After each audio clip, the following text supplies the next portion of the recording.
তোমাদেরকে যে বলেছিলাম বাইসানের খেজুর বাগানের কি অবস্থা, তোমরা বলেছো বাইসানের খেজুর বাগানে খেজুর গাছ থেকে এখনো ফল আসে। শোনো, যেই সময় বাইসানের খেজুর বাগানের খেজুর গাছগুলো মরে যাবে, তখন আমি দাজ্জালকে দুনিয়ায় আত্মপ্রকাশের সুযোগ দেওয়া হবে। দাজ্জাল কি পৃথিবীতে আসবে না আছে? মাশাআল্লাহ, জানেন আপনারা দাজ্জালের জন্ম হয়ে গেছে, দাজ্জাল আছে, কিন্তু এখনো সে বের হয়ে ফিতনা ছড়াচ্ছে, মানে সরাসরি তার আত্মপ্রকাশ হয়। দাজ্জাল কোথায় আছে? নবীজি বলেছেন ইন্নাহু ফি বাহরিশ শামি আও ফি বাহরিল ইয়ামান। নবীজি বলেছেন সে শাম কিংবা ইয়ামেনের কোন এক সাগরের কোন এক অচিন দ্বীপে আছে। একটা হাদিস শোনাই, একটা ঘটনা শোনাই, তাহলে বুঝবেন দাজ্জাল এখন কোথায় আছে। হাদিসটা কি বলবো? এটা কিচ্ছা, ঘটনাটা কি বলবো? এই হাদিসের বর্ণনাকারী সাহাবী একজন মহিলা সাহাবী, নাম হচ্ছে ফাতিমা বিনতে কাইস রাদিয়াল্লাহু আনহা। তিনি বলছেন ফজরের আযানের ধ্বনি শুনে আমার ঘুম ভাঙলো, আমি ওযু করলাম, ওযু করে নামাজ আদায়ের জন্য নবীজির মসজিদে গেলাম। নবীজির মসজিদের নাম কি?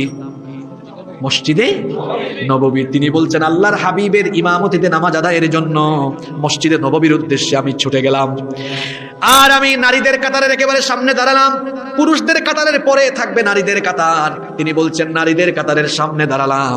আল্লাহর হাবিব নামাজ আরম্ভ করার আগে বললেন, আমার সাহাবীরা শোনো, আজকে সালাম ফিরানোর পরে কেউ বাড়িতে যাবা না, যার যার জায়গায় সবাই বসে থাকবা, তোমাদের উদ্দেশ্যে আমার কিছু জরুরি কথা আছে।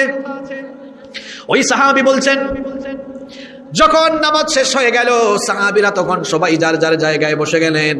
নবী করিম সাল্লাল্লাহু আলাইহি ওয়াসাল্লাম মিম্বরে আরোহণ করলেন। মিম্বরে আরোহণ করে সাহাবীদের উদ্দেশ্যে তিনি বক্তব্য রাখা আরম্ভ করলেন।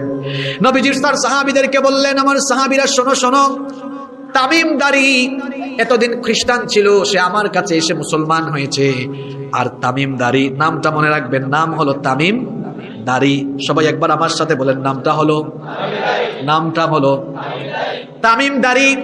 খ্রিস্টান ছিল, নবীজি বলেছেন আমার হাতে এসে সে ইসলাম গ্রহণ করেছে। আর সে আমাকে দাজ্জালের ব্যাপারে এমন তথ্য দিয়েছে, যেই তথ্য আমি তোমাদেরকে জানানোর কথা ছিল সেটার সাথে সেটা হুবহু মিলে গেছে। সুবহানাল্লাহ। এজন্য আমি তোমাদেরকে দাজ্জালের ব্যাপারে আজকে বলবো। শোনো, তামিম দাড়ি লাখাম এবং জুজাম গোত্রের 30 জন সাথীর সাথে সমুদ্র ভ্রমণে বের হয়েছিল। সেই যুগে জাহাজের মধ্যে ইঞ্জিন ছিল না। সেই যুগে জাহাজ সমুদ্রে চালানোর জন্য জাহাজের মধ্যে পাল বেঁধে দেওয়া হতো। পাল বুঝেন তো আপনারা? বাদাম না? আচ্ছা, নবীজি বলছেন তারা জাহাজে আরোহণ করে পাল বেঁধে দিলেন। বাতাস তাদের জাহাজ নিয়ে সামনের দিকে চালনা আরম্ভ করলো। হঠাৎ করে তারা সামুদ্রিক ঝড়ের কবলে পড়ে গেলেন। সামুদ্রিক ঝড়ের কবলে পড়ে যাওয়ার কারণে টানা 1 মাস সাগরের তরঙ্গমালায় তারা হারিয়ে গেলেন। টানা 1 মাস তারা সাগরের মধ্যে ঘুরতে লাগলেন। ঘুরতে ঘুরতে ঘুরতে ঘুরতে 1 মাস পরে একদিন সন্ধ্যার আগে একটা অচিন দ্বীপের কাছে তাদের জাহাজ গিয়ে নোঙর করলো। তারা সেই অচিন দ্বীপে অবতরণ করলেন। অবতরণ করে তারা হাঁটতে লাগলেন। হাঁটতে হাঁটতে কিছু দূর যেতে যেতে একটা অদ্ভুত প্রাণী তাদের চোখের সামনে পড়লো। এমন অদ্ভুত প্রাণী, তার গায়ে এত বেশি লোম ছিল, লোমের কারণে বোঝা যাচ্ছিল না কোনটা তার শরীরের সামনের অংশ, কোনটা তার শরীরের পিছনের অংশ। তখন তারা অদ্ভুত এই প্রাণীটাকে বললেন, তুমি কে? তখন সে জবাব দিল, আনাল জাসসাসা, আমি জাসসাসা। জাসসাসা মানে হচ্ছে গুপ্তচর, গোয়েন্দা। তারা বললেন, তোমাকে দেখতেই বড় অদ্ভুত অদ্ভুত ভয়ঙ্কর ভয়ঙ্কর লাগে, তুমি আবার কার গোয়েন্দা? এই অচিন দ্বীপে তুমি কার গোয়েন্দাগিরি করো? ওই অদ্ভুত প্রাণী জাসসাসা তখন বলল, তোমরা আরেকটু সামনের দিকে আগাও। আরেকটু সামনের দিকে আগানোর পরে একটা মন্দির বা একটা গির্জা অথবা একটা ঘর দেখবা, সেখানে ঢুকো, তারপরে বুঝবা আমি কার গোয়েন্দা। শুনতেছেন তো আপনারা? তারা আবার সামনের দিকে আগালেন। আগাতে আগাতে ওই ঘরের ভেতরে তারা ঢুকলেন। ঘরের ভেতরে ঢোকার পরে তারা দেখলেন বিরাট দানব আকৃতির এক লোক, উস্কো খুস্কো চুল, কুকরানো চুল, কানা, অন্ধ, বিশাল দানব আকৃতির এক লোক, হাত পা শিকল দিয়ে বাঁধা। যখন তারা ওই ঘরে ঢুকলেন, ঘরে ঢোকার পরে তাকে বললেন, তুমি এত ভয়ঙ্কর কেন? তোমার পরিচয় কি? আমরা এখানে আসার আগে একজন বলল সে নাকি এখানে তোমার গুপ্তচর এখানে পাঠিয়েছে, তুমি কে? তোমাকে তো চিনলাম না। সে তখন বলল, আমার পরিচয় পড়ে জানবা।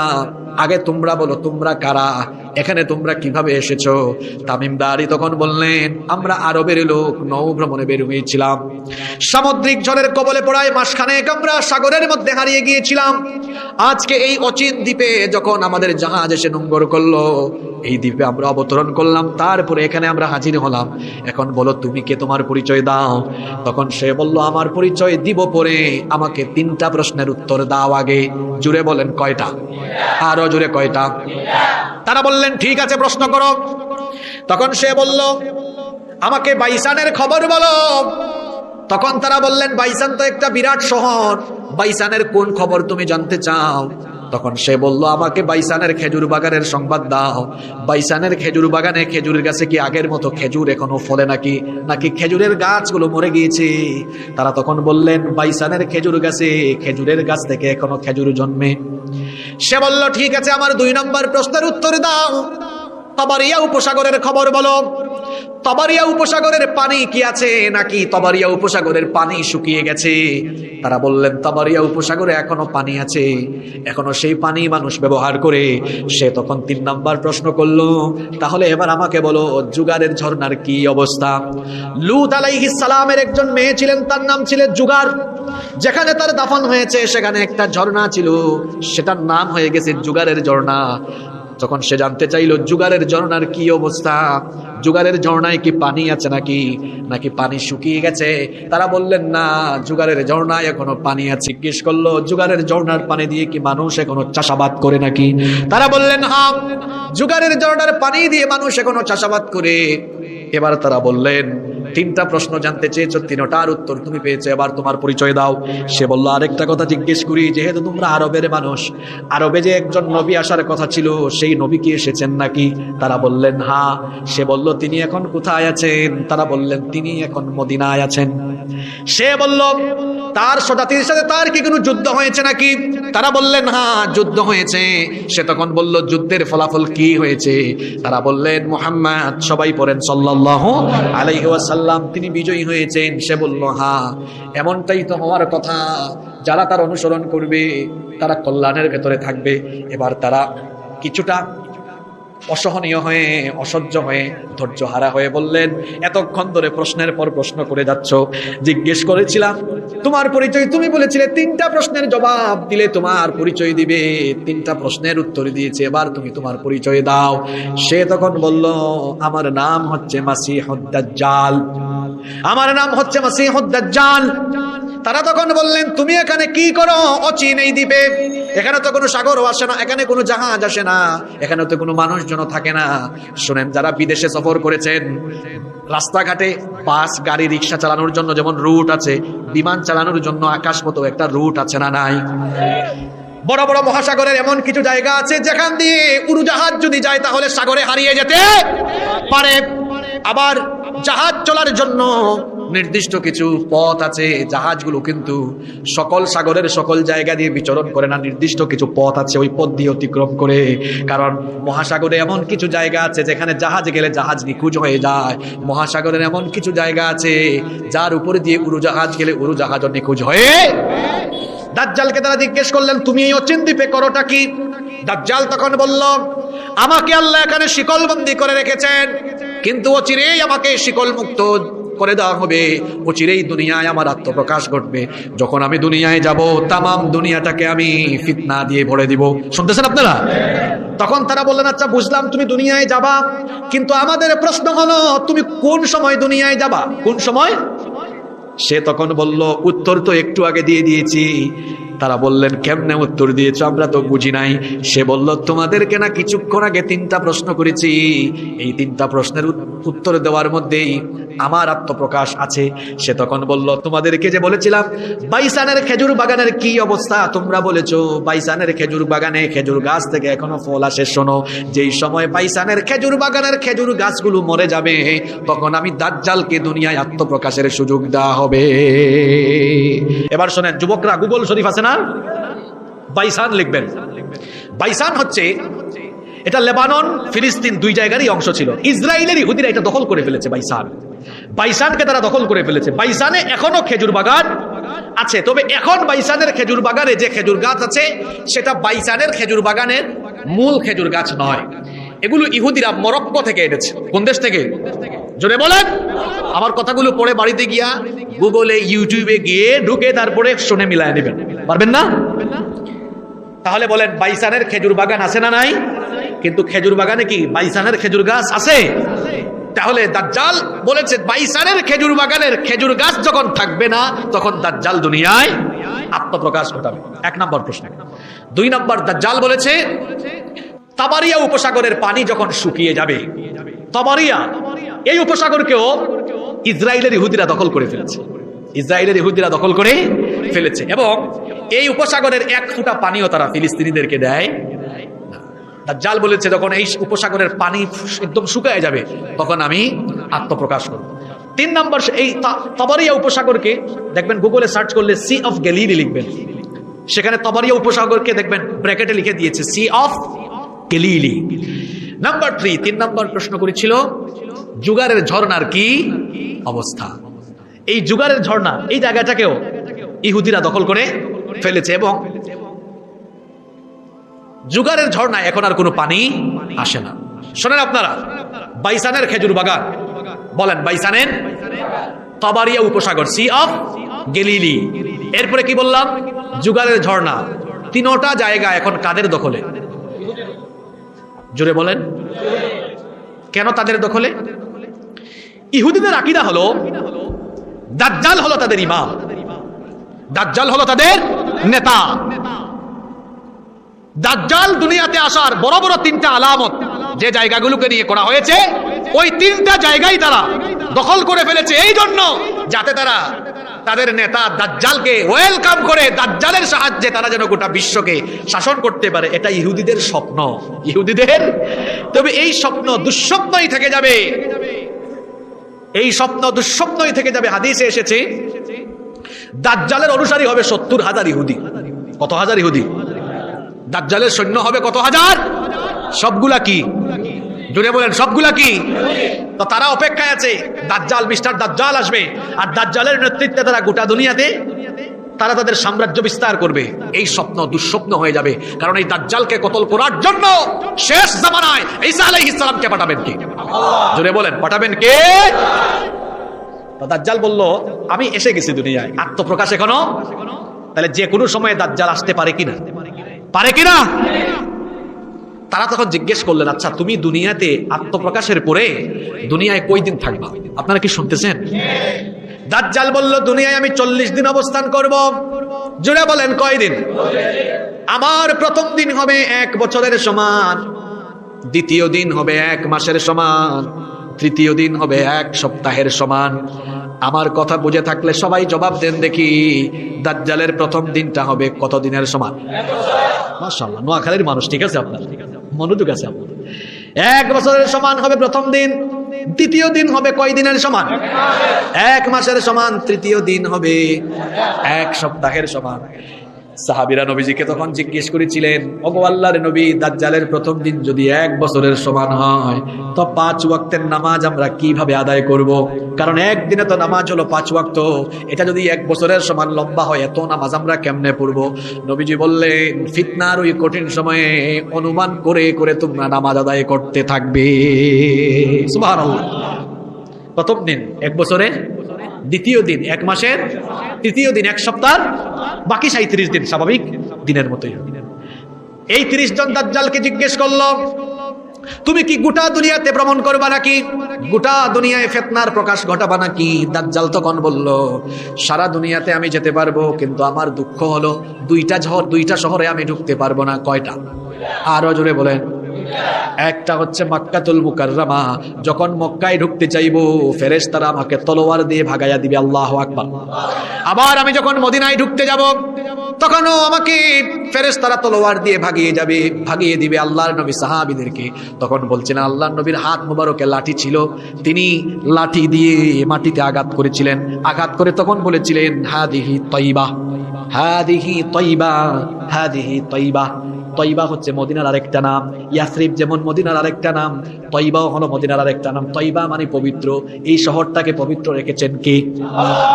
দাজ্জালের ফিতনা থেকে পবিত্র শহর।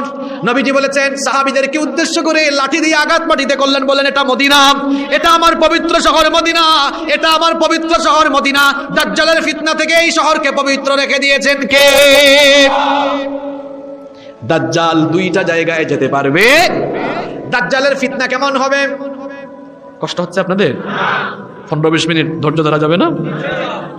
দাজ্জালের ফিতনা কেমন হবে? নবীজি বলেছেন দাজ্জালের এক হাতে থাকবে জান্নাত, আরেক হাতে থাকবে জাহান্নাম।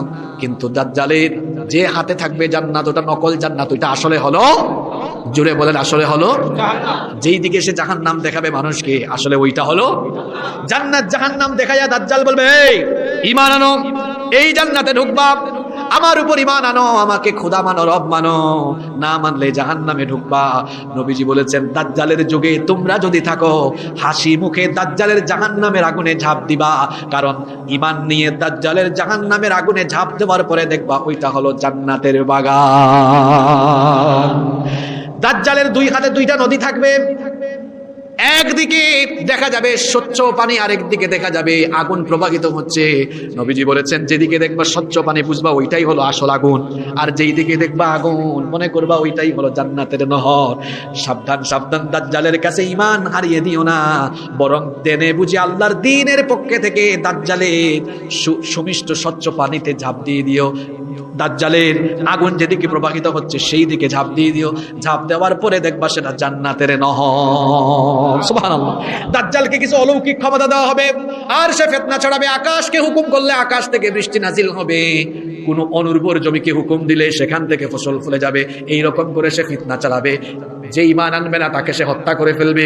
আবার দাজ্জাল মরা মানুষকেও জীবিত করবে, তবে মরা মানুষকে জীবিত যে করবে এখানেও তার ধোঁকাবাজি থাকবে। কেমনে ধোঁকাবাজি থাকবে? ঘটনা আরেকটা মনে পড়ে গেছে, বলবো? সর্বশেষ যে যুবককে দাজ্জাল হত্যা করতে চাইবে, আল্লাহর হাবিব বলেছেন ওই যুবক হচ্ছেন সেই জামানার সর্বোত্তম যুবক। ও যুবক ভাইরা, আমরাও সর্বোত্তম ইমানদার হতে চাই কি চাই না? তাহলে শুনেন, আল্লাহর হাবিব বলেছেন দাজ্জালের সেই জামানায় সর্বোত্তম যুবক যিনি থাকবেন, সেই যুবকের সাথে দাজ্জালের দেখা হবে। দাজ্জাল তার সাথে কথা বলবে, বলবে তুমি আমার উপর ঈমান আনো, আমি তোমার খোদা। ওই সর্বোত্তম মুমিন যুবক তখন বলবে তুমি যে খোদা না হুদা এটা আমি বুঝতে পেরেছি, তুমি কানা দাজ্জাল, তোমার কপালে লেখা কাফির এটা আমি পড়তে পারছি, তুমি দাজ্জাল, তোমার ব্যাপারে আল্লাহর হাবিব আমাদেরকে সতর্ক করে দিয়েছেন, তুমি হচ্ছ দাজ্জাল, তুমি মাসিহুদ দাজ্জাল, তুমি কোনো মানুষের রব হতে পারো না। তাদের কথাবার্তার মধ্যে অনেক মানুষ এসে জড়ো হয়ে যাবে। দাজ্জাল তখন বলবে দেখো দেখো এই পাগল কি বলে, তোমরা দেখো আমি তাকে এই মুহূর্তে মেরে ফেলবো, তারপরে আমি তাকে আবার চিন্তা করব, তাহলেই তোমরা সবাই বুঝবা যে আমি আসল খোদা। সত্যি সত্যি দাজ্জাল তাকে হত্যা করবে, তারপরে আবার জীবিত করবে, এরপরে মানুষকে বলবে দেখছো আমি তো আসল খোদা।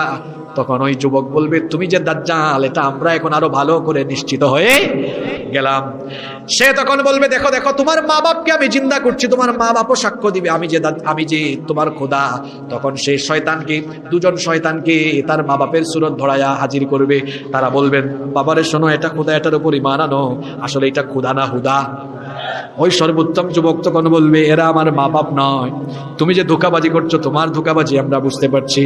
দাজ্জাল তখন তার সৈন্যবাহিনীকে অর্ডার করবে এই যুবককে পিটাও, যুবককে জখম করো, যতক্ষণ না ঈমান আনবে ততক্ষণ মারো। ঈমানদার যারা তাদেরকে মেরে পিটে জেলখানায় বন্দী করে ফাঁসিতে ঝুলায়াও, মাথা নোয়ানো যায় না, কারণ ঈমানদারদের অন্তরে কেবল একজনের ভয় আছে, তিনি কে? মারতে মারতে নিপীড়ন করতে করতে ওই যুবক ঈমান আনবে না। তখন ওই যুবককে দাজ্জাল যখন হত্যা করার জন্য শোয়াবে, ছুরি চালাতে চাইবে গলায়, আল্লাহর হাবিব বলেছেন যুবকের ঈমানের কারণে আল্লাহ তাআলা ওই যুবকের গলাটা তখন তামায় পরিণত করে দিবেন। দাজ্জাল তখন তার গলায় ছুরি চালাতে চাইবে, ঘষবে, কিন্তু তার গলায় ছুরি চালাতে পারবে না। আল্লাহু আকবার বলেন, আল্লাহু আকবার। এইরকম দাজ্জাল মিস্টার দাজ্জাল ফিতনা চালাতে থাকবে। ফিতনা চালাতে চালাতে গোটা দুনিয়া ফিতনায় ভরপুর করে দিবে। গোটা দুনিয়া যখন ফিতনায় একেবারে ভরপুর হয়ে যাবে, এই কানা দাজ্জালকে খতম করার জন্য ঈসা আলাইহিস সালামকে দুনিয়ায় পাঠাবেন কে? ঈসা আলাইহিস সালাম তিনি নবী হওয়ার পরেও আমাদের নবীর উম্মত হওয়ার জন্য দোয়া করেছেন। তিনি বলেছেন, আল্লাহ তুমি আমাকে নবী না বানায়া আখেরি নবীর কেন উম্মত বানালে না? কারণ আখেরি নবীর উম্মতের দাম অন্যান্য সকল উম্মতের চাইতে কম না বেশি? এজন্য আগের যুগের অনেক নবীরাও আফসোস করেছেন, নবী না হয়ে তারা যদি আমাদের নবীর উম্মত হতে পারতেন। সুবহানাল্লাহ। ঈসা আলাইহিস সালাম দোয়া করেছেন, নাছোড়বান্দা নবী তিনি দোয়া করেছেন, আল্লাহ আমাকে তুমি আখেরি জামানার নবীর উম্মত বানাও, বানাতেই হবে। আল্লাহ বললেন, ঈসা তোমার দোয়া আমি কবুল করলাম। ইহুদিরা খ্রিস্টানরা ঈসা নবীকে হত্যা করার জন্য এসেছিল, তারা তাকে শুলে চড়ানোর জন্য আসলো, আর ঈসা নবীর চেহারা সুরত ধারণ করাইয়া আরেকজনকে আল্লাহ দিলেন, তারা ওই ব্যক্তিকে শুলে চড়ালো। আর তারা এখনো পর্যন্ত আকীদা ধারণ করে ঈসা নবীকে তারা শুলে চড়াইয়া হত্যা করেছে। আসলে ওইটা ঈসা ছিল না মিসা ছিল? তারা আছে মিসা নিয়ে, আমরা আছি ঈসা নিয়ে। কারণ আল্লাহ কোরআনে বলেছেন ঈসা নবীর মৃত্যু হয় নাই, ঈসা নবীকে আসমানে উঠাইয়া রেখেছেন কে? তার দোয়া তো আল্লাহ কবুল করেছেন। আখেরি জামানায় আমাদের নবীর উম্মত বানায় তাকে আল্লাহ দুনিয়ায় পাঠাবেন। আল্লাহু আকবার। কানা দাজ্জাল যখন তার সৈন্যদেরকে নিয়ে গোটা দুনিয়াতে মুসলমানদের উপরে নিপীড়ন চালাবে, ফিতনা চালাবে, এমন সময় মুসলমানদেরকে এই ফিতনা থেকে বাঁচাবার জন্য, দাজ্জালকে কতলের জন্য ঈসা নবীকে পাঠাবেন কে? শুনেন শুনেন, সব প্রস্তুত হয়ে গিয়েছে। সিরিয়ার পূর্ব দিকের দামেস্ক শহরের সাদা গম্বুজওয়ালা একটা মসজিদ, সেই মসজিদে ফজরের নামাজে, কোন নামাজে? জোরে বলেন, কোন নামাজে? ফজরের নামাজে ইমামতির জন্য ইমাম মাহদী আলাইহিস সালাম নামাজের জায়নামাজে দাঁড়াবেন। ঠিক সেই সময়ে দুইজন রহমতের ফেরেশতা ডানার উপরে ভর করে ওই সাদা গম্বুজওয়ালা মসজিদের ছাদে ঈসা আলাইহিস সালাম অবতরণ করবে। ইমাম মাহদী আলাইহিস সালাম দেখেই চিনে ফেলবেন, দেখেই বলবেন, আপনি আসেন, আপনি নামাজে ইমামতি করেন। সুবহানাল্লাহ। ঈসা আলাইহিস সালাম বলবেন, না, আপনি হচ্ছেন গোটা দুনিয়ার মুসলমানদের খলিফা, আপনি আমির, আপনি ইমামতি করেন, আমি আপনার পিছনে মুক্তাদি হব, মুসল্লি হব। সুবহানাল্লাহ। ঈসা নবী মুসল্লি হয়ে নামাজ আদায় করবেন। এরপরে ঈসা আলাইহিস সালাম ইমাম মাহদী আলাইহিস সালামকে সাথে নিয়ে মুমিনদের একটি সৈন্যবাহিনী নিয়ে রওনা দিবেন দাজ্জাল আর তার অনুসারীদেরকে হত্যা করার জন্য। ওইদিকে দাজ্জাল তার বাহিনী নিয়ে আসতে থাকবে সিরিয়ার দিকে ইমানদারদেরকে খতম করে ফেলার জন্য। ঈসা নবী বের হওয়ার আগেই দাজ্জাল তার বাহিনী নিয়ে চলে আসবে। দাজ্জাল এসে দেখবে তার সামনে চলে এসেছেন কে? জোরে বলেন, কে? লবণ পানিতে দিলে লবণ কি হয়ে যায়? হাদিসে নবীজি বলেছেন, লবণ যেমন পানিতে দিলে লবণ গলে যায়, দাজ্জাল ঈসা নবীকে দেখে ওই রকম গলে যাওয়ার মতো অবস্থা হয়ে যায়। দাজ্জাল তার বাহিনী নিয়ে আসবে খুব ভাবসাব নিয়ে, কিন্তু ঈসা নবীকে দেখার পরে তার সৈন্যবাহিনী থইয়া সে ভাগা আরম্ভ করবে, পলায়ন আরম্ভ করবে। আল্লাহু আকবার। ঈসা আলাইহিস সালাম দাজ্জালকে ধরার জন্য পিছু ধাওয়া করবেন। ধাওয়া করতে করতে করতে করতে করতে করতে ফিলিস্তিনের লুদ অঞ্চল, যেটাকে বর্বর ইহুদিরা দখল করে ফেলেছে, লুদ লিখে ইউটিউবে সার্চ করবেন, গুগলে সার্চ করবেন, লুদ সিটি। কোন সিটি? লাম দাল পেশ, লুদ। লুদ সিটি, লুদ শহরের বাবেলুদ, বাবেলুদের কাছে দাজ্জাল। ওখানে যখন যাবে ঈসা নবী তো তাকে গিয়ে বাবেলুদে ধরবেন। ধরার পরে বর্ষার আঘাতে ওই বাবেলুদে তিনি দাজ্জালকে কতল করে দিবে। আল্লাহু আকবার, আল্লাহু আকবার, আল্লাহু আকবার। ইহুদিদের নেতা শেষ, এবার খেতাদের অবস্থা কি হয় দেখেন। 70,000-এর বাহিনীকে ইমানদাররা এমন হামলা চালাবে, লন্ডভন্ড হয়ে যাবে এরা। কেউ গিয়ে গাছের আড়ালে লুকাবে, কেউ গিয়ে দেয়ালের আড়ালে লুকাবে। কিন্তু সেই সময়ে এই ইহুদির বাচ্চারা গাছের আড়ালে লুকালেও গাছের জবান তখন খুলে দিবেন কি? মুমিন মুজাহিদদেরকে গাছ বলবে, হে আল্লাহর সৈন্য, আমার পিছনে আড়ালে যাও, দেখো সেখানে এক আল্লাহর দুশমন, তাকে ধরো এবং হত্যা করো। আল্লাহু আকবার। দেয়ালের আড়ালে বর্বর ইহুদিরা লুকালে দেয়াল কথা বলবে, হে আল্লাহর মুজাহিদ, আমার পিছনে গিয়ে দেখো আল্লাহর দুশমন, তাকে ধরো এবং হত্যা করো। এইভাবে করে ইমানদারেরা আখেরি জামানায় দাজ্জাল এবং দাজ্জালের অনুসারীদেরকে দুনিয়া থেকে খতম করে দিবে। সুবহানাল্লাহ। এই দাজ্জালের সময়ে দাজ্জালের ফিতনা থেকে আমরা যেন বাঁচতে পারি, সেই জন্য আমল শিখিয়েছেন মুহাম্মদ সাল্লাল্লাহু আলাইহি ওয়াসাল্লাম। 3টা আমল আপনাদেরকে শিখায়া যায়, এই 3টা আমল যদি আমরা করি আমাদেরকে দাজ্জালের ফিতনা থেকে বাঁচায় দিবেন কে? নবীজি বলেছেন, যখন সালাত আদায় করবা, নামাজের শেষ বৈঠকে তাশাহুদ, দুরূদ, দুআয়ে মাসুরা আমরা পড়ি। এরপরে নবীজি বলেছেন 4টা বিষয় থেকে আশ্রয় চাও কার কাছে? দোয়া করো, আল্লাহুম্মা ইন্নী আউযু বিকা মিন আযাবি জাহান্নাম ওয়া মিন আযাবিল কবর ওয়া মিন ফিতনাতিল মাহইয়া ওয়াল মামাত ওয়া মিন ফিতনাতিল মাসিহিদ দাজ্জাল। নবীজি বলেছেন এই দোয়াগুলো করো। এই দোয়াটা কার কার মুখস্থ দেখি হাত তুলেন। মাশাআল্লাহ মাশাআল্লাহ, হাতগুলো নামান, আল্লাহ কবুল করেন। যাদের মুখস্থ নাই বাবাজান ভাইজানরা, ছোট্ট দোয়া মুখস্থ করতে পারবেন না? একটু মহব্বতে আমার সাথে বলেন তো, আল্লাহুম্মা। আর একটু জোরে বলতে পারবেন না? বলেন আল্লাহুম্মা ইন্নী আউযু বিকা মিন আযাবি জাহান্নাম ওয়া মিন আযাবিল কবর ওয়া মিন ফিতনাতিল মাহইয়া ওয়াল মামাত ওয়া মিন ফিতনাতিল মাসিহিদ দাজ্জাল। কি সুন্দর দোয়া! আল্লাহুম্মা ইন্নী আউযু বিকা মিন আযাবি জাহান্নাম, হে আল্লাহ আমাকে জাহান্নামের আযাব থেকে বাঁচাও। ওয়া মিন আযাবিল কবর, কবরের শাস্তি থেকে বাঁচাও। ওয়া মিন ফিতনাতিল মাহইয়া ওয়াল মামাত, জীবন মৃত্যুর ফিতনা থেকে বাঁচাও। ওয়া মিন ফিতনাতিল মাসিহিদ দাজ্জাল, এবং দাজ্জালের ফিতনা থেকে আমাকে বাঁচাও। সুবহানাল্লাহ। এরপরে দাজ্জালের ফিতনা থেকে বাঁচার জন্য 2 নম্বর আমল শুনেন। দাজ্জালের ফিতনা থেকে বাঁচার জন্য ইসলাম সম্পর্কে ভালোভাবে জানবেন। আল্লাহ তাআলার গুণাবলী যে আছে, আল্লাহর গুণবাচক নামগুলো আছে, সেগুলো জানবেন। আল্লাহর সিফাত সম্পর্কে জানবেন। তাহলে দাজ্জালের খপ্পর থেকে আমরা বাঁচতে পারবো ইনশাআল্লাহ। নাম্বার 3 নম্বর আমল হলো জুমার দিনে সূরা কাহাফ পড়বেন। কোন সূরা? আপনারা পড়েন তো? সূরা কাহাফের প্রথম দিকের 10টা আয়াত আর শেষের 10টা আয়াত পারলে মুখস্থ করবেন, পারলে পুরো সূরাটাই মুখস্থ করবেন। নবীজি বলেছেন জুমার দিনে যারা সূরা কাহাফ তিলাওয়াত করবে আল্লাহ তাআলা তাদেরকে দাজ্জালের ফিতনা থেকে বাঁচায়া দিবেন। কয়টা আমল বললাম? করবেন তো ইনশাআল্লাহ। কিয়ামতের বড় আলামতের প্রথম আলামতটাই হচ্ছে ইমাম মাহদি দুনিয়ায় চলে আসা। ইমাম মাহদি দুনিয়ায় চলে আসা। আপনারা কি ইমাম মাহদির নাম শুনেছেন? ইমাম মাহদি পৃথিবীতে আসবেন, এ ব্যাপারে কি আমাদের কারো কোনো সন্দেহ আছে?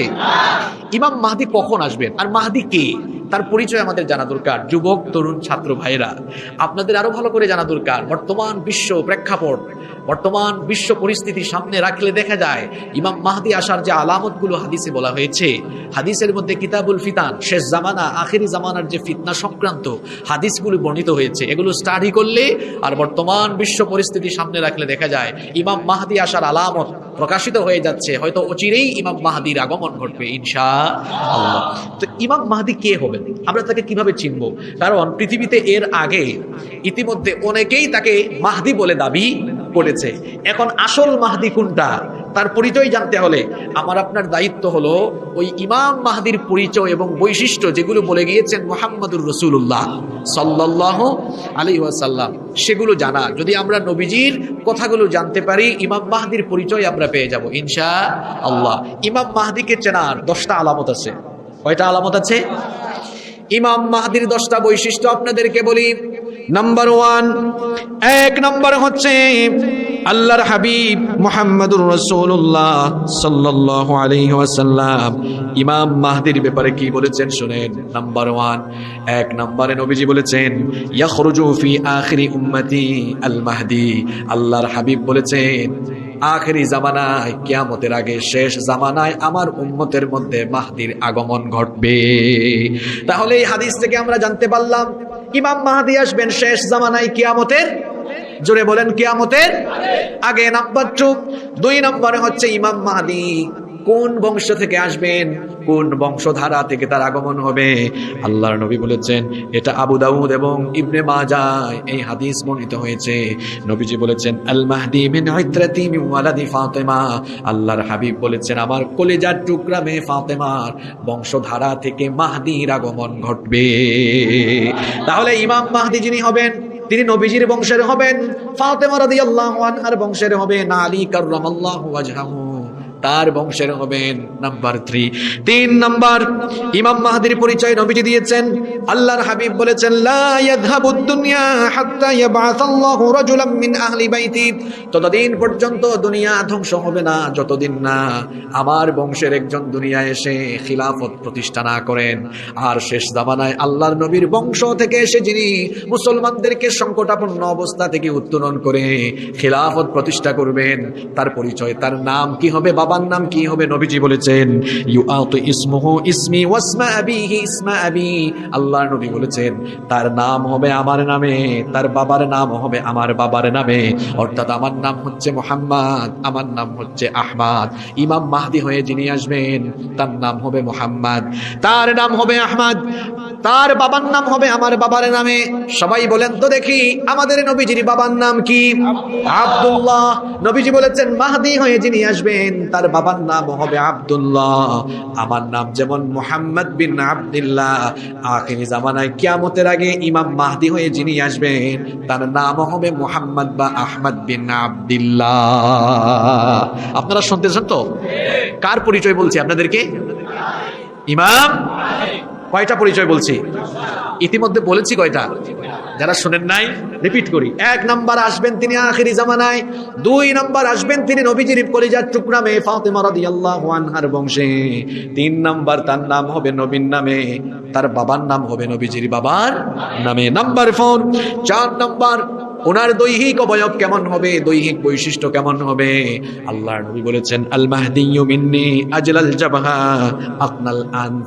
নবীজি বলেছেন ইমাম মাহদি এই ললাট কপালটা হবে উজ্জ্বল প্রশস্ত, নাক হবে লম্বা।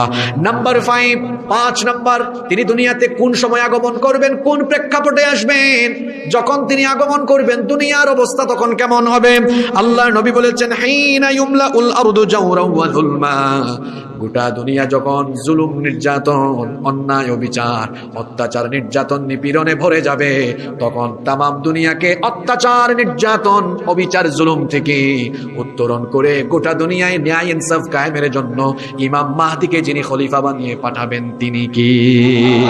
আজকের দুনিয়ায় অত্যাচার, স্বৈর শাসন, জুলুম, নির্যাতন নাই। আজকের দুনিয়ায় আলেমদের উপরে জুলুম, নির্যাতন নাই। আজকের দুনিয়ায় কুফফার শক্তিদের ঐক্যবদ্ধ আক্রমণ মুসলমানদের উপরে নাই। ফিলিস্তিনে এখন কুফফার শক্তি, ইহুদি শক্তি আক্রমণ করে। তামাম দুনিয়ায় কোরআনের দায়ীদের উপরে নির্যাতন চলে, আলেমদের উপর জুলুম চলে। তামাম পৃথিবীতে এখন ইসলামপন্থী লোকদের উপরে জুলুম, নির্যাতন চলছে। এই চিত্র জানান দিচ্ছে ইমাম মাহদি খুব শীঘ্রই দুনিয়াতে আসবে ইনশাআল্লাহ। নাম্বার 6 নাম্বার মাহদি যখন আসবেন এসে তিনি কি করবেন? 6 নাম্বার পয়েন্ট শুনেন। আল্লাহর হাবিব বলেছেন তিনি যখন দুনিয়ায় এই অবস্থা চলাকালীন সময়ে আসবেন, তামাম দুনিয়ায় যখন নির্যাতন, নিপীড়ন থাকবে, ওই অবস্থায় তিনি যখন আসবেন এসে কি করবেন? আল্লাহর হাবিব বলেছেন ফায়ামলাউল আরদা কিসতান ওয়া আদলা কামা মুলিআত যুলমান ওয়া জাওরা। তামাম দুনিয়াতে যেমন জুলুম, নির্যাতনে ভরপুর ছিল, ওই ভরপুর জুলুম, নির্যাতন, ওই জুলুম, নির্যাতন যুক্ত ভরপুর দুনিয়াকে তিনি জুলুম এবং নির্যাতন মুক্ত দুনিয়া বানাবেন। অর্থাৎ তামাম দুনিয়া থেকে জালিম এবং কুফফার শক্তিকে মাটির নিচে গেড়ে দিয়ে তামাম দুনিয়ায় তিনি ন্যায় আর ইনসাফ প্রতিষ্ঠা করবেন। আজকে ফিলিস্তিনে কি অবস্থা চলছে আপনারা কি জানেন? আপনারা কি জানেন যে ফিলিস্তিনের এই ভূমি হবে আগামী দুনিয়া শাসনের মূল কেন্দ্রবিন্দু? জানেন আপনারা? নবীজি বলেছেন এই অঞ্চলটিকে হাদিসে বলা হয় শাম। কি বলা হয়? শাম। বর্তমান ফিলিস্তিন, লেবানন, সিরিয়া, জর্ডান, এই রাষ্ট্রগুলোর যে সীমানা আছে এটা নবীজির সময় ছিল শাম অঞ্চল। কি ছিল? আল্লাহ নবী শামের জন্য দোয়া করেছেন। নবীজি বলেছেন আল্লাহুম্মা বারিক লানা ফি শামিনা ওয়া ফি ইয়ামানিনা।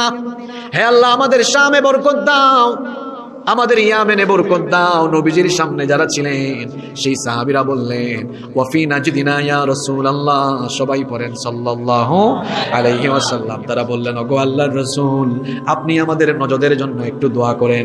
সাহাবীদের কথায় নবীজি কর্ণপাত করলেন না, আবার বললেন আল্লাহুম্মা বারিক লানা ফি শামিনা ওয়া ফি ইয়ামানিনা। হে আল্লাহ তুমি আমাদের শাম এবং ইয়ামেনে বরকত দাও। সাহাবীরা আবার বললেন আপনি আমাদের নজদের জন্য দোয়া করেন। নবীজি সাহাবীদের কথায় কোনো কর্ণপাত করলেন না। তৃতীয়বার আবার বললেন আল্লাহুম্মা বারিক লানা ফি শামিনা ওয়া ফি ইয়ামানিনা। হে আল্লাহ তুমি আমাদের শাম এবং ইয়ামেনে বরকত দাও। সাহাবীরা বললেন কেন আমাদের নজদের জন্য দোয়া করছেন না? নজদ কোন অঞ্চল শুনেন? মুহাদ্দিসগণ এই নজদ দ্বারা দুটো অঞ্চলকে উদ্দেশ্য করেছেন। একটা হচ্ছে ইরাকের নজদ, আরেকটা হচ্ছে সৌদি আরবের হিজাজ উঁচু ভূমিকেও বলা হয় নজদ। নবীজি তখন বললেন না নজদের জন্য আমি দোয়া করলাম না এই কারণে আখিরি জামানায় সেখানে কি হবে শোনো, উনাকা জালাজিলু ওয়াল ফিতানু ওয়া কারনুশ শাইতান। আখেরি জামানায় নজদের অঞ্চলগুলোতে ভূমিকম্প বেড়ে যাবে, ফিতনা বাড়বে, শয়তানি কর্মকাণ্ড বাড়বে। কথাগুলো ১৫০০ বছর আগে বলেছেন বড় হুজুর মুহাম্মদ সাল্লাল্লাহু আলাইহি ওয়াসাল্লাম। তাকায়া দেখেন আজকের বর্তমান জামানার দিকে। নবীজি বলেছেন শেষ জামানায় নজদে ফিতনা ছড়াবে। আজকের সৌদি আরবে নাইট ক্লাব চালু হয়েছে, আজকের সৌদি আরবে সিনেমা হল চালু হয়েছে, ইসলাম বিরোধী অনেক কাজ চালু হয়েছে। তার মানে কিয়ামতের সময় কাছে চলে এসেছে। অন্য হাদিসে নবীজি বলেছেন তামাম দুনিয়ায় যখন ফিতনায় ভরে যাবে উম্মত তখন কি করবা শোনো, তখন তোমরা শামে গিয়ে আশ্রয় নিবা। কারণ তামাম দুনিয়ায় যখন ফিতনায় ভরে যাবে তখন ঈমান থাকবে শাম অঞ্চলে। এই শাম হলো ফিলিস্তিন, শাম হলো সিরিয়া, লেবানন, জর্ডান। এই ফিলিস্তিন শামের অন্তর্ভুক্ত। আহারে ফিলিস্তিনিদের ঈমান আর আমাদের ঈমান অনেক পার্থক্য আছে। আমাদের ঈমান পয়সার কাছে বিক্রি হয়ে যায়, আমাদের ঈমান নেতা নেত্রীদের আদর্শের কাছে বিক্রি হয়ে যায়। কিন্তু ফিলিস্তিনের শামের মুসলমানদের ঈমান কোনো কিছুতে বিক্রি হয় না। তারা মসজিদুল আকসার জন্য, পবিত্র ভূমির জন্য কুফফারদের সাথে আপোষ করে না। প্রয়োজনে জীবন দিয়ে শহীদ হবে তাও তারা আপোষ করবে না। এজন্য নবীজি বলেছেন আখেরি জামানায় ঈমান দেখবা বাংলাদেশে। কি আপনারা শুনছেন না? বাংলাদেশে কোথায় কোথায়? জোরে জোরে কোথায় কোথায়? শাম কোথায় কোথায়? এই শাম হবে আগামীর দুনিয়া, শাসনের মূল কেন্দ্রস্থল। ইমাম মাহদি দুনিয়াতে এসে খেলাফত প্রতিষ্ঠা করবেন। তার খেলাফতের হেডকোয়ার্টার, তার হেডকোয়ার্টার হবে কোথায়? সৌদি আরবে? বাংলাদেশে? কোথায়? ইহুদিরা বলছে আর পশ্চিমারা মদদ দিচ্ছে। তারা বলতেছে যে গাজ্জা সহ গোটা ফিলিস্তিনকে তারা কবর বানিয়ে দিবে। বর্বর ইহুদিরা যেন নবীজির এই ভবিষ্যৎবাণী স্মরণ রাখে যে ফিলিস্তিনিদের উপরে তারা নির্যাতন করছে, নির্যাতিত এই জনতা আগামীর বিশ্বকে শাসন করবে। এতে কোনো সন্দেহ? ইমাম মাহদি আসবেন, তামাম দুনিয়াকে তিনি ন্যায় আর ইনসাফ দিয়ে ভরে দিবেন। তিনি যখন দুনিয়াতে আসবেন তখন বরকত দিয়ে গোটা দুনিয়া ভরে যাবে। আল্লাহর হাবিব বলেছেন ইয়াসকিহিল্লাহুল গায়থ। তিনি যখন খেলাফতে অধিষ্ঠিত হবেন আসমান থেকে অবিরাম ধারায় রহমতের বৃষ্টি নাজিল করবেন কে? আপনারা এখন শুনতে পাচ্ছেন তো? ওয়াতাখরুজুল আরদু নাবাতাহা। জমিন থেকে তখন ফসলের সমারোহ আসতে থাকবে, ফসল আর ফসল। আমাদের ফসলের মাঠে ফসল যিনি দান করেন সবাই বলেন তিনি কি? আল্লাহর নবী বলেছেন ফসলের মাঠে ফসলে ভরে যাবে। ওয়ায়ুতিল মালা শিহাহান। আর ইমাম মাহদি ন্যায় পরায়ণ শাসক হবেন, সুষম বন্টন করবেন। ইমাম মাহদির শাসনামলে কোনো দুর্নীতি থাকবে না, অন্যায় থাকবে না, অবিচারে থাকবে না। দেখেন আমার দেশে আল্লাহর নিয়ামত আছে কম না বেশি? কত নিয়ামত আমাদের দেশে। নোয়াখালীর জমিনের দিকে তাকায় দেখেন, ধান আর ধান। আমার বাড়ি সিলেটে, সিলেট গেলে দেখা যায় সেখানে পাথরের খনি আছে, কয়লার খনি আছে, গ্যাসের খনি আছে। আমার দেশে সম্পদের খনি আছে। এই সম্পদগুলোকে যদি প্রপার ওয়েতে সুষম বন্টন করা হতো দেশের মধ্যে কোনো অবিচার থাকতো না, দুর্নীতি থাকতো না। দুঃখ করে বলতে হয় আমার দেশে যেমন সম্পদের নিয়ামত আছে, সম্পদের খনি আছে, সম্পদগুলোকে চেটেপুটে আত্মসাৎ করে খাওয়ার জন্য চোর ডাকাত আর দুর্নীতিবাজদের কোনো খনি নাই। ইমাম মাহদি যখন আসবেন তখন চোর ডাকাত দুর্নীতিবাজদেরকে তিনি শায়েস্তা করে তিনি গোটা দুনিয়া শাসন করবেন। আল্লাহু আকবার। আল্লাহর হাবিব বলেছেন ইউতিল মালা শিহাহান। সুষম বন্টন নীতি চালু করে দিবেন। শুধু তাই নয়, আল্লাহর নবী আরো বলেছেন ওয়া তাকসুরুল মাশিয়া। তার শাসনামলে গবাদি পশু অনেক পরিমাণ বেড়ে যাবে। ওয়া তা'দুমুল উম্মাহ। এবং উম্মতকে তিনি সুসংহত এবং শক্তিশালী করবেন। সুবহানাল্লাহ। আপনাদের কষ্ট হচ্ছে? ইমাম মাহদির পরিচয় বলছি শুনেন। নাম্বার 7, 7 নাম্বার হচ্ছে আল্লাহর হাবিব বলেছেন, ইমাম আহমদ বিন হাম্বল রাহিমাহুল্লাহ তার মুসনাদের ভেতরেই হাদিস এনেছেন। তিনি বলেছেন আল্লাহর নবী বলেছেন আল মাহদিয়্যু মিন্না আহলা ইউসলিহুল্লাহু ফি লাইলাতিন ওয়াহিদা। আল্লাহর নবী বলেছেন আমার বংশ থেকে যে মাহদি আখিরি জামানায় আসবেন আল্লাহ তাআলা তাকে মাত্র এক রাতে খিলাফতের যোগ্য বানাবেন। আপনাদের মনোযোগ আছে? আজিব আজিব তথ্য পাবেন, শুনেন। আপনারা একটু কষ্ট হলেও শুনেন। আমরা ক্ষমতার জন্য বছরের পর বছর আন্দোলন করি, যুগের পর যুগ আন্দোলন করি ক্ষমতার জন্য। আর ইমাম মাহদি তিনি ক্ষমতার জন্য কোনো আন্দোলনও করবেন না। তাকে আল্লাহ গোটা দুনিয়ার শাসন ক্ষমতায় বসাবেন, খেলাফতে অধিষ্ঠিত করবেন মাত্র কয় রাতে। আল্লাহু আকবার বলেন, জোরে বলেন আল্লাহু আকবার। তারা কি মাহাদির সৈনিক হতে চান না? মাহাদির সৈনিক হতে চান না? তাহলে এটা কি মাহাদির সৈনিকের স্লোগান হলো? মাহাদির সৈনিকের মতো স্লোগান দেন, লিল্লাহি তাকবীর, লিল্লাহি তাকবীর, লিল্লাহি তাকবীর। সম্মানিত ভাইয়েরা, কয়টা বললাম? নাম্বার 8 নাম্বার, ইমাম মাহদির হাতে বায়াত শুরু হবে। এবার কোন জায়গা থেকে শোনেন, ইমাম মাহদির আত্মপ্রকাশ ঘটবে, তার হাতে বায়াত আরম্ভ হবে। আল্লাহর পবিত্র ঘর, ঘরটার নাম কি? আল কাবা আল মুশাররফা। এই ঘরের অনেক নাম কোরআনে আছে, প্রায় 6টা নাম আছে। বাইতুল্লাহ, বাইতুল আতিক, মসজিদুল হারাম, কিবলা, অনেকগুলো নাম আছে। আল্লাহর ঘরটা কোন নগরীতে অবস্থিত? ইন্না আউওয়ালা বাইতিন বুদিআ লিন-নাসি লাল্লাযী বিবাক্কাতা মুবারাকান ওয়া হুদাল লিল আলামিন। নিশ্চয়ই মানুষের জন্য প্রথম যে নির্মিত ঘর সেটা বাক্কা অর্থাৎ মক্কা নগরীতে অবস্থিত। আর তামাম দুনিয়ার সকলের জন্য এই ঘরটাকে যিনি হিদায়াতের কেন্দ্রস্থল বানিয়েছেন তিনি কে? ইমাম মাহদির আত্মপ্রকাশ এবং তার হাতে বায়াত আরম্ভ হবে। সেখান থেকে রুকনে ইয়ামিনী এবং মাকামে ইব্রাহিমের ঠিক মাঝামাঝি জায়গায় তাওয়াফরত অবস্থায় কিছু লোক ইমাম মাহদিকে দেখেই চিনে ফেলবে। ইমাম মাহদি যিনি হবেন আসল মাহদি, তিনি কখনো নিজে থেকে বলবেন না আমি মাহদি আমার কাছে আসো। আসল মাহদি যিনি, তিনি কখনো বলবেন না আমার হাতে এসে বায়াত করো, বরং উল্টা ওই সংকটময় মুহূর্তে তাকে দেখেই তখনকার লোকেরা চিনে ফেলবে।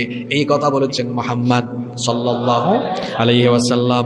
নবীজি বলেছেন ইয়াউদু আইদুল বাইত, আমি আশ্চর্য হচ্ছি, অবাক হচ্ছি, আমার উম্মতের কুরাইশি বংশের একজন আখেরি জামানায় যখন আল্লাহর ঘরের কাছে আশ্রয় নেবেন, তখন মাহদি বিরোধী, স্বৈরাচারী, দিন বিরোধী, কুফফার, জালেম, মুনাফিক শক্তির কাছে যখন এই খবর চলে যাবে, তখন মাহদিকে হত্যা করার জন্য ফায়ুবাতু ইলা বাতিন, তারা একটা সেনাদল পাঠাবে মাহদিকে হত্যা করার জন্য। শুনেন আসল মাহদির পরিচয়।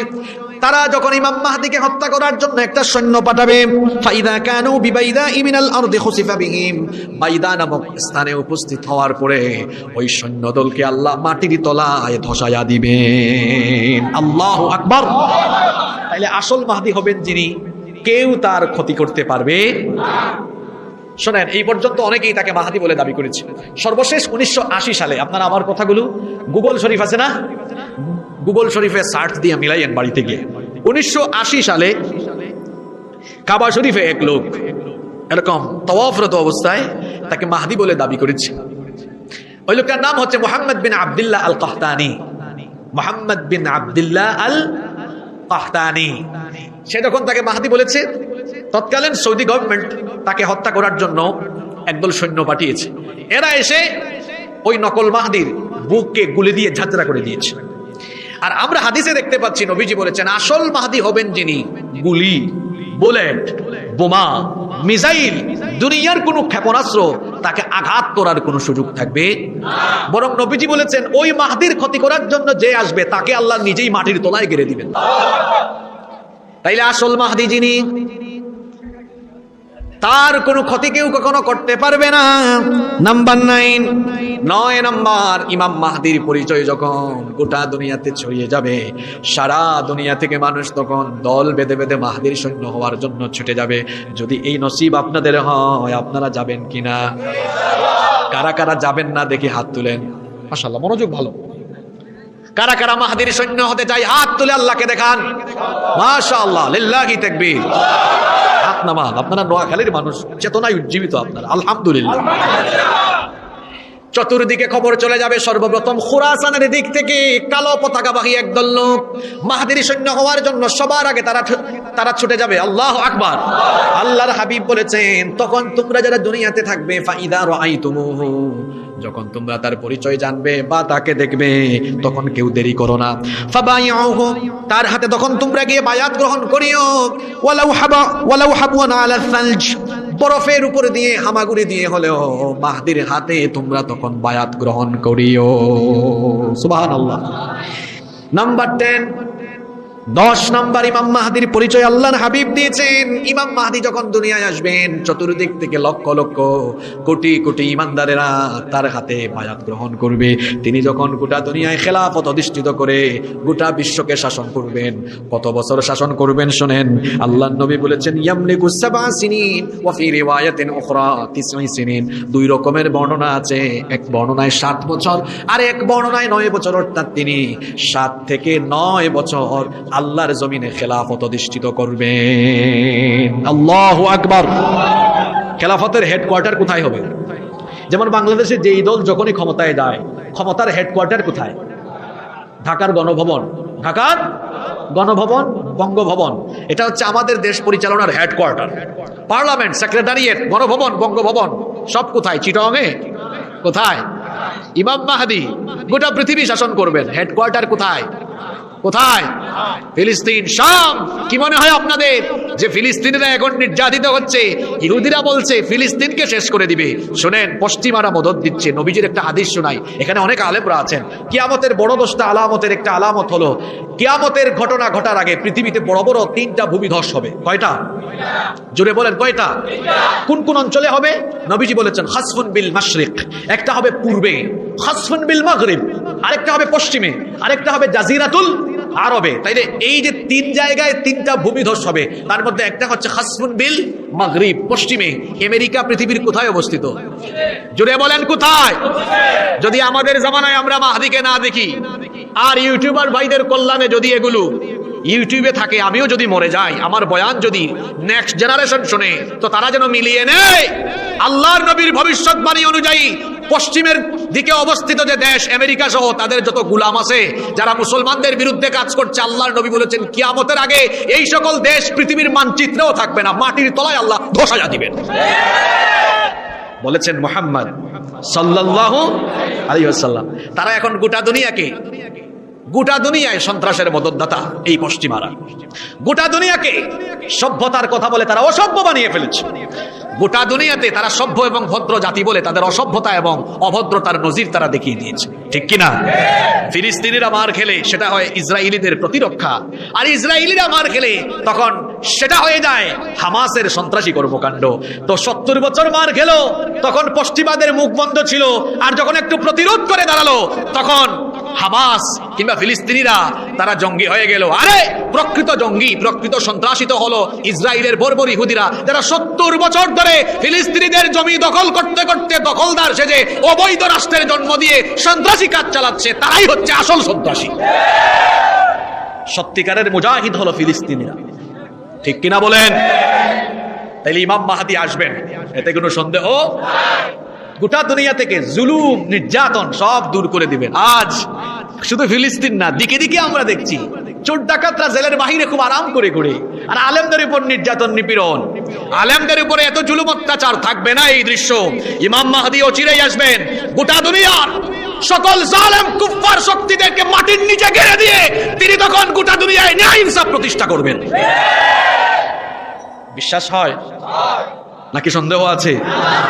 ইমাম মাহদি আলাইহিস সালাম খেলাফত প্রতিষ্ঠা করবেন মুসলমানদের এই সুদিনে। তখন গোটা দুনিয়ায় আবার ফিতনা চালানোর জন্য আসবে মাসিহুদ দাজ্জাল। আচ্ছা, দাজ্জালের নাম, পুরা নাম কি জানেন আপনারা?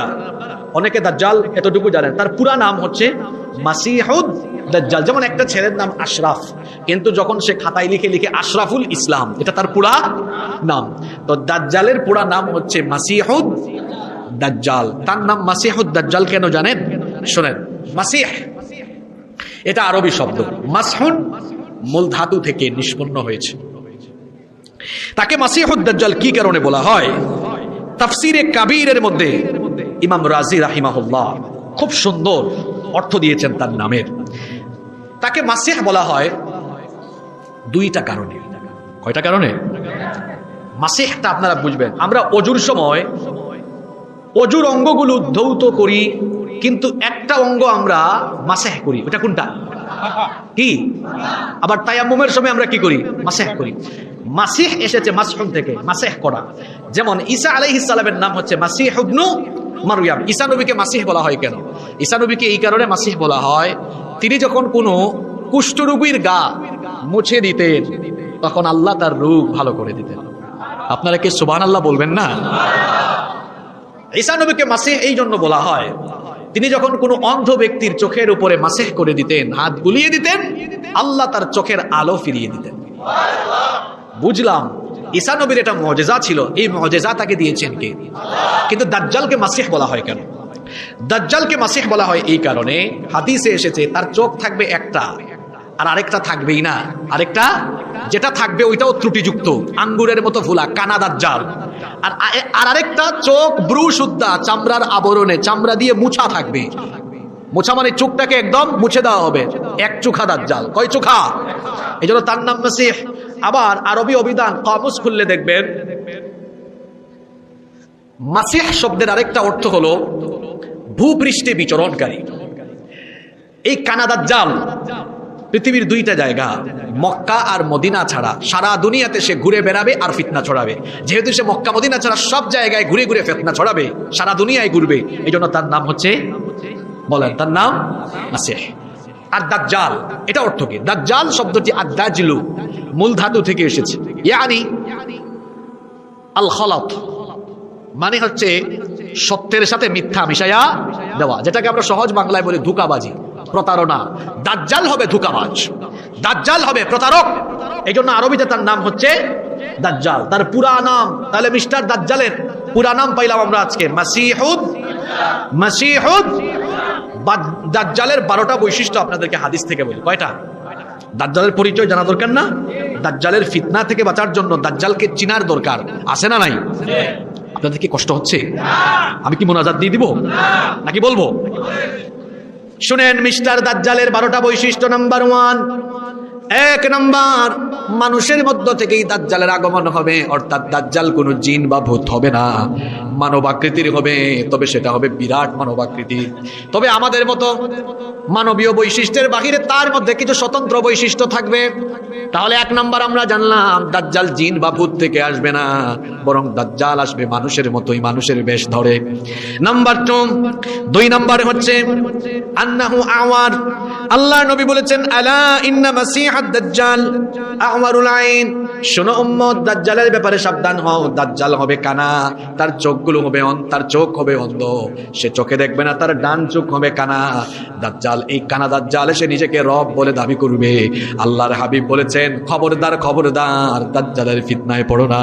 কানা দাজ্জাল যখন বলবে আমি রব, তখন উম্মত ফিতনায় পড়ো না। জেনে রেখো, তোমাদের রব লাইসাল আমা, তিনি অন্ধ নন। আমাদের রব হচ্ছেন মানবীয় সকল গুনাবলীর ঊর্ধ্বে, আমাদের রব হচ্ছেন মানবীয় সকল আইব দোষ ত্রুটির ঊর্ধ্বে। আমার আল্লাহ হচ্ছেন সকল সুন্দরের স্রষ্টা। তিনি যে কত সুন্দর আমরা জানি না। আসমান সুন্দর, জমিন সুন্দর, দুনিয়ার মানুষগুলোও কত সুন্দর। সব কিছুকে এত সুন্দর করে যিনি বানিয়েছেন তিনি কি? সেই আল্লাহ কত সুন্দর আমরা জানি না। এই জন্য কি সুন্দর করে এক কবি লিখেছেন আর একজন সুর দিয়ে গেয়েছেন, দুনিয়া সুন্দর, মানুষ সুন্দর, আসমান সুন্দর, জমিন সুন্দর, সুন্দরে সুন্দরে পাল্লা, জানি না কত সুন্দর তুমি আল্লাহ, জানি না কত সুন্দর তুমি আল্লাহ। সুবহানাল্লাহ। তাহলে দাজ্জালের 2 নম্বর পরিচয় পাইলাম, এটা কি? অন্ধ, ডান চোখ। নাম্বার 3 নম্বরে নবীজি বলেছেন, ইন্নাহু শাবুন কাতাত, সে হবে বিরাট আকৃতির এক যুবক। দাজ্জাল যুবক হবে, বুড়া হবে না। নাম্বার 4 নম্বর হলো আন্নাহু আহমার, তার গায়ের রং হবে লাল, অন্য বর্ণনায় এসেছে শুভ্র সাদা। নাম্বার 5 নম্বর হচ্ছে আন্নাহু জাদুশ শার, তার মাথার চুলগুলো থাকবে অস্বাভাবিক কোকড়া চুল। বুঝেন তো আপনারা? তাহলে দাজ্জাল হবে অস্বাভাবিক কোকড়া চুলের অধিকারী। নাম্বার 6 নম্বর হলো নবীজি বলেছেন, মাকতুবুন বাইনা আইনাইহি কাফির, তার এই কপালের মধ্যে কাফ, ফা, র, আরবি 3টা অক্ষর লেখা থাকবে, অন্য বর্ণনায় এসেছে সরাসরি কাফির লেখা থাকবে। মুমিন যারা, ইমানদার যারা, পড়ালেখা যদি নাও জানেন, দাজ্জালের কপালে লেখা এই কাফির পড়তে পারবে? আপনাদের মনে প্রশ্ন আসতে পারে, হুজুর পড়ালেখা না জানলে একজন মানুষ কপালে থাকা কাফির কেমনে পড়বে? উত্তর হলো, ওই শেষ জামানায় দাজ্জালের সময়ে যদি ইমানদার পড়ালেখা নাও জানে, অন্তরে ইমানের নূর থাকার কারণে ওই কাফির লেখা পড়ার জন্য তার অন্তর্দৃষ্টি যিনি খুলে দিবেন তিনি কে?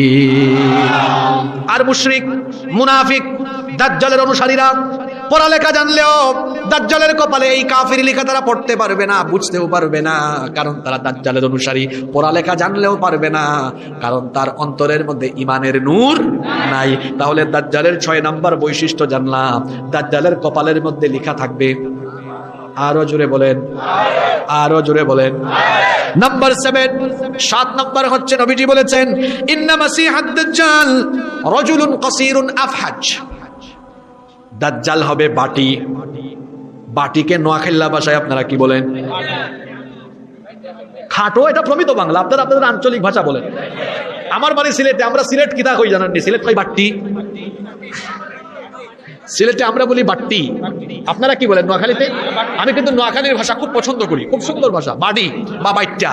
তাহলে দাজ্জাল হবে বাইট্টা দাজ্জাল। আবার নবীজি বলেছেন আফহাজ। আফহাজ মানে কি বুঝেন? আফহাজ মানে হচ্ছে হুয়াল্লাযী ইযা মাশা বা'আদা বাইনা রিজলাইনি কাল মুখতাইন।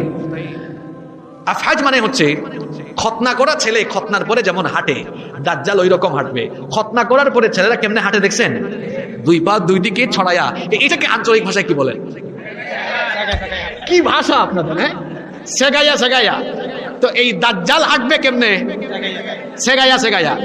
হাসিয়েন না, হাসিয়েন না, অনেক যুবক ছেলেরা রাস্তাঘাটে এরকম সেগাইয়া সেগাইয়া হাঁটে। যে সকল ছেলেরা রাস্তাঘাটে সেগাইয়া সেগাইয়া হাঁটে, এরা কিন্তু নবীজির খাঁটি অনুসারী নয়। এরা কার অনুসারী? খবরদার, খবরদার যুবক ভাইরা, সেগাইয়া সেগাইয়া হাঁটা যাবে না। আমরা হাঁটবো কেমনে? এই কোরআনের মধ্যে আমাদেরকে শিখিয়েছেন কে? আল্লাহ বললেন, ওয়া ইবাদুর রহমানিল্লাযীনা ইয়ামশুনা আলাল আরদি হাওনা। রহমানের বান্দারা পৃথিবীতে নম্রভাবে বিচরণ করবে, অহংকারের সাথে চলবে না, অহংকারের সাথে অধ্যতপূর্ণ ভাবে চলবে না। রহমানের বান্দা দুনিয়ায় চলবে বিনয়ী এবং ভদ্রভাবে। শিখিয়েছেন কে? তাহলে দাজ্জালের 7 নম্বর পরিচয় পেলাম, দাজ্জাল হবে বাইট্টা। দাজ্জাল হাঁটবে কেমনে? যা কোন আপনারা। নাম্বার 8 নম্বর, আল্লাহর হাবিব বলেছেন, ইন্না মাসিহাদ দাজ্জাল লা ইউলাদু লাহু। দাজ্জাল হবে নির্বংশ, তার কোনো ছেলে মেয়ে থাকবে না, তার কোনো সন্তানাদি থাকবে না। তাহলে দাজ্জাল হবে, জুড়ে বলেন, নাম্বার 9 নম্বরে হচ্ছে নবীজি বলেছেন দাজ্জাল হবে একজন বিরাট আকৃতির মানব, দেখতে একটু ভয়ঙ্কর ভয়ঙ্কর লাগবে। নাম্বার 10 নম্বরে হচ্ছে এই দাজ্জাল হবে একটু বক্র। ওই যে আমরা অনেক সময় বলি গাউরা, এটাকে আরো কি জানি বলে, একটু বাঁকা স্বভাবের মানুষ। গাউরাদেরকে আর একটু কি জানা বলে, ঘাড় তেরা। হ্যাঁ, তেরা, গেডা, যাই হোক আপনাদের মাখরাজ আমার আসতেছে না। ঘাট তেরা, যেটা বুঝেন আপনারা, অসুবিধা নাই, আপনারা বুঝছেন তো। এরপরে নাম্বার 11 নম্বর, দাজ্জালের কপাল হবে আজলাল জাবহা, অস্বাভাবিক প্রশস্ত, অস্বাভাবিক প্রশস্ত হবে। নাম্বার 12 এবং সর্বশেষ হচ্ছে আরিদান নাহার, তার এই যে গলা এবং কাঁধ এটা হবে অত্যন্ত চওড়া। এই যে দাজ্জালের 12টা বৈশিষ্ট্য, এটা আমার মতো ছোট হুজুর বলেছেন না বড় হুজুর বলেছেন? বড় হুজুর হচ্ছেন মুহাম্মদ সাল্লাল্লাহু আলাইহি ওয়াসাল্লাম।